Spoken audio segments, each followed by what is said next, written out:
ഒടുവിൽ വാഴ 2 കൂടി 100 കോടി ക്ലബിൽ ഇടം പിടിച്ചതോടെ ഈ സുവർണ നേട്ടം സ്വന്തമാക്കിയ മലയാള സിനിമകളുടെ എണ്ണം 15ആയി. വെറും 7 ദിവസങ്ങൾ കൊണ്ടാണ് വാഴ 2 100 കോടി കൈവരിച്ചത്. സോഷ്യൽ മീഡിയ കോണ്ടന്റ് ക്രിയേറ്റേഴ്സായ ഈ ചെറുപ്പക്കാർക്ക് മുൻപ് 8 താരങ്ങളുടെ ചിത്രങ്ങൾ സെഞ്ചുറി ക്ലബിൽ ഇടം പിടിച്ചിട്ടുണ്ട്. നമുക്ക് ആ ചിത്രങ്ങൾ ഏതൊക്കെയാണെന്ന് നോക്കിയാലോ? ഏറ്റവും വേഗത്തിൽ ഈ നേട്ടം കൊയ്ത ഓർഡറിലാണ് ഞാൻ പറയാൻ പോകുന്നത്. 100 കോടി എന്ന സംഖ്യ ഏറ്റവും കൂടുതൽ തൊട്ടത് മലയാളത്തിന്റെ സ്വന്തം ലാലേട്ടനാണ്. ഏറ്റവും വേഗതയേറിയ 100 കോടിയും അദ്ദേഹത്തിന്റെ തന്നെ. പൃഥ്വിരാജ് സംവിധായകനായ എമ്പുരാനാണ് ആ സിനിമ. എമ്പുരാൻ വെറും 2 ദിവസങ്ങൾ കൊണ്ടാണ് 100 തൊട്ടത്. രണ്ടാമത്തെ ചിത്രം അതും ലാലേട്ടന്റേതു തന്നെ.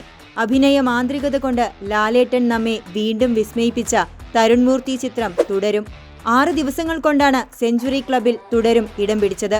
മൂന്നാമത്തേത് മലയാളത്തിലെ നിലവിലെ ഇൻഡസ്ട്രി ഹിറ്റടിച്ച 300 കോടി പിന്നിട്ട ലോക ചാപ്റ്റർ 1 ചന്ദ്ര. 7 ദിവസങ്ങളാണ് കല്യാണി പ്രിയദർശൻ പ്രധാന വേഷത്തിലെത്തിയ ചിത്രം 100 കോടി ക്ലബിൽ കയറാനെടുത്തത്. 4ാം സ്ഥാനത്താണ് നമ്മുടെ വാഴ 2വിന്റെ സ്ഥാനം. 7 ദിവസങ്ങൾ തന്നെയാണ് വാഴ 2വും ഈ സെഞ്ചുറി ക്രോർ ക്ലബിൽ കയറാനെടുത്തത്. അതേസമയം 8 ദിവസങ്ങൾ കൊണ്ടാണ് ഷാജി പാപ്പനായി ജയസൂര്യ എത്തിയ ആട് 3 100 കോടി സ്വന്തമാക്കിയത്.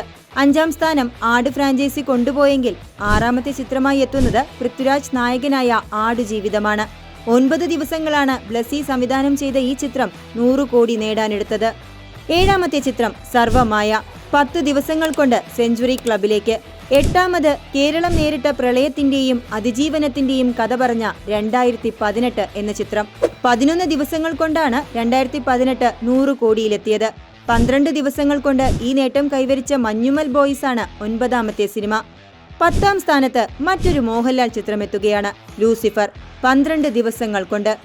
13 ദിവസങ്ങൾ കൊണ്ട് 100ലെത്തിയ ഫഹദ് ഫാസിൽ അർമാദിച്ചഭിനയിച്ച ആവേശമാണ് 11ാമത്തെ ചിത്രം. മലയാളത്തിൽ ഇന്നേ വരെ ഇറങ്ങിയ ടോപ്പ് വയലൻസ് ചിത്രം മാർക്കോ 24 ദിവസങ്ങൾ കൊണ്ട് 100 കോടി ക്ലബിലെത്തി 12ാമതായി. നസ്ലിന്റെ ആദ്യ 100 കോടി ചിത്രം പ്രേമലുവാണ് 13ാമൻ. 31 ദിവസങ്ങളാണ് പ്രേമലു 100ലെത്താനെടുത്തത്. 31 ദിവസങ്ങൾ കൊണ്ട് തന്നെ 100 കോടി നേടിയ ടൊവിനോ ചിത്രം ARM തൊട്ടു പിന്നാലെയുണ്ട്. ഇനി 15ാമത്തേത്. പക്ഷേ മലയാളത്തിലെ ആദ്യ 100 കോടി എന്ന് നമുക്ക് അഭിമാനത്തോടെ പറയാവുന്ന സിനിമ നമ്മുടെ ലാലേട്ടന്റെ പുലിമുരുകൻ. 36 ദിവസങ്ങൾ കൊണ്ടാണ് 2016-ൽ അങ്ങനെ ആദ്യ 100 കോടി ക്ലബ്ബ് മലയാളത്തിൽ ഓപ്പണായത്. ഇത്രയും ചിത്രങ്ങളാണ് ഇതുവരെ മലയാളത്തിൽ നിന്ന് 100 കോടി നേട്ടം കൊയ്തത്.